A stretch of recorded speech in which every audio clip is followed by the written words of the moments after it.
magre-resign na lang ako. Total, ayaw ko na rin pumasok dyan. Alam mo ba kung sino yan? Sino yan? Si ACT-CIS Party List Representative Ed Vic Yap. Oh, Ba? nag-resign? Nag-resign na. Oo.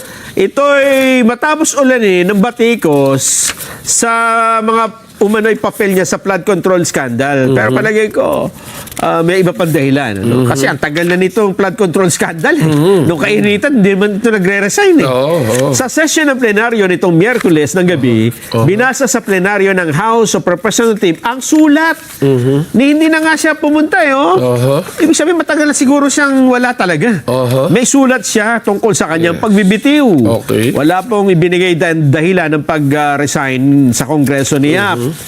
Isiniwalat noon ni Ombudsman Remulla na nakatanggap umano ng pera ang mamabatas at si Bulacan 6th District Representative Salvador Pleito mula sa mag-asawang Curly at Sara Diskaya na umano isangkot sa anomalya sa paggamit ng pondo sa flood control project.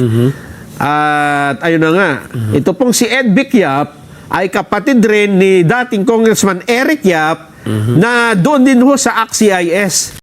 Iugnay sa proyekto ng kakahalaga naman ng 16 billion pesos mula 2022 hanggang 2025. Ayan, ang dami ng development. So, ano mangyari nito? Nag-resign si Ed Vic Yap.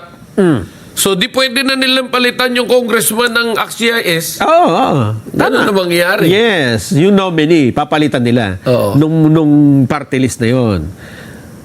So, ang nangyari pala is, yung ibinibintang na kaso kay Ed Vic Yap at kay Eric Yap, Oo. kanila lang yun, hindi sa ACT-CIS. Ay, syempre.